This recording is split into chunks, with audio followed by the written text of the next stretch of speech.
Selamat malam, saudara yang dikasihi Tuhan. Bersama saya Iwan Kristanto Sembiring. Malam hari adalah waktu yang unik. Tubuh mulai beristirahat, tetapi seringkali pikiran justru semakin aktif.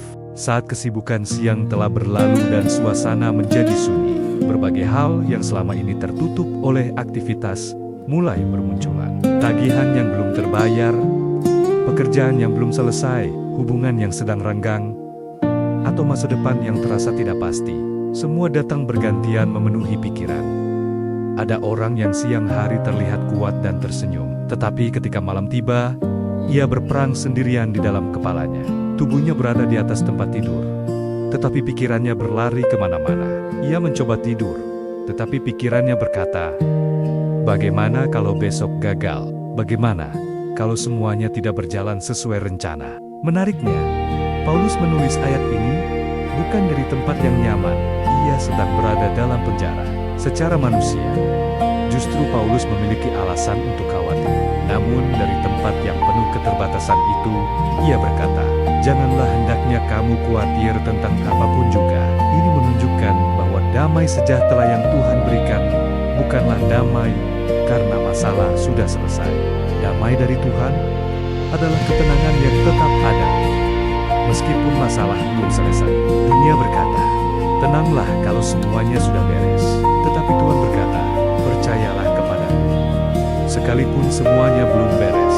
Kata khawatir dalam bahasa asli Perjanjian Baru menggambarkan pikiran yang terpecah ke berbagai arah. Bukankah itu yang sering kita alami? Hati kita ingin percaya kepada Tuhan, tetapi pikiran kita terus dipenuhi keinginan buruk. Kita lebih sibuk memikirkan apa yang belum tentu terjadi daripada mensyukuri apa yang sudah Tuhan kerjakan. Ada sebuah cerita sederhana. Seorang pria berkata, sebagian besar hidup saya habis untuk mengkhawatirkan hal-hal yang ternyata tidak pernah terjadi. Kalimat itu lucu, tetapi sangat benar. Banyak dari ketakutan kita hanyalah bayangan yang diciptakan oleh pikiran sendiri. Karena itu Paulus memberikan jalan keluar. Ia tidak hanya berkata, jangan khawatir.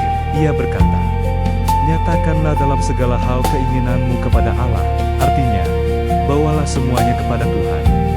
Bukan sebagian, tetapi semuanya. Kekhawatiran terbesar kita seringkali muncul karena kita mencoba memikul beban yang sebenarnya bukan bagian kita. Kita ingin mengendalikan masa depan. Kita ingin mengetahui semua jawaban. Kita ingin memastikan segala sesuatu berjalan sesuai rencana. Padahal ada hal-hal yang memang hanya bisa dipegang oleh Tuhan. Bayangkan, seorang anak kecil yang duduk di dalam mobil bersama ayahnya. Ia tidak tahu jalan yang akan dilewati. Ia tidak mengerti cara kerja mesin mobil. Ia bahkan tidak tahu berapa jarak yang harus ditempuh. Tetapi ia bisa tertidur dengan tenang. Mengapa? Karena ia percaya kepada ayahnya. Demikian juga kehidupan rohani kita. Damai sejahtera lahir bukan karena kita mengerti semua rencana Tuhan, tetapi karena kita mengenal pribadi yang memegang rencana itu. Mungkin malam ini ada sesuatu yang terus mengganggu pikiran. Ada pertanyaan yang belum terjawab. Ada pergumulan yang belum selesai. Ada doa yang belum mendapat jawaban seperti yang diharapkan. Tetapi Tuhan mengingatkan bahwa hidupmu tidak pernah lepas dari perhatiannya. Filipi 4 ayat 7 berkata bahwa damai sejahtera Allah akan memelihara hati dan pikiran kita. Kata memelihara dalam ayat ini menggambarkan seorang penjaga yang berdiri menjaga sebuah kota. Artinya, Tuhan tidak hanya memberi damai, tetapi juga menjaga hati dan pikiran kita dari serangan kecemasan yang terus mencoba masuk.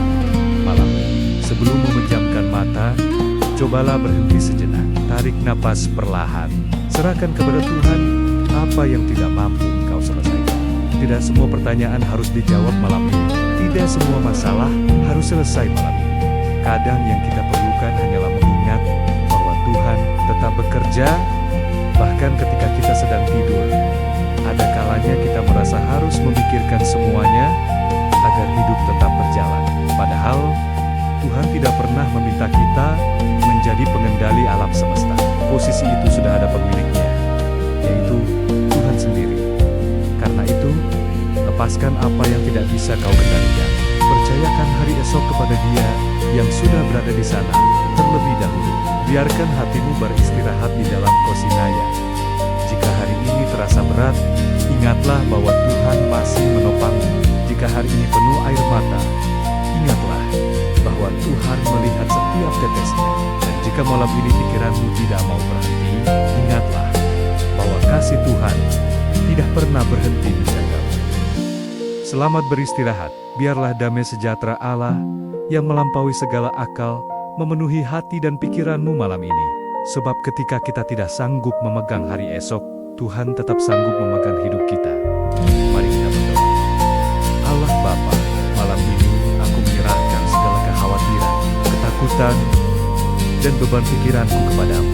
Ajarku untuk percaya bahwa Engkau tetap bekerja, meskipun aku belum melihat jawabannya. Penuhi hatiku dengan damai sejahtera-Mu, sehingga malam ini aku dapat beristirahat dengan tenang dalam pelukan kasih-Mu. Di dalam nama Tuhan Yesus Kristus, Juru Selamat kami. Amin.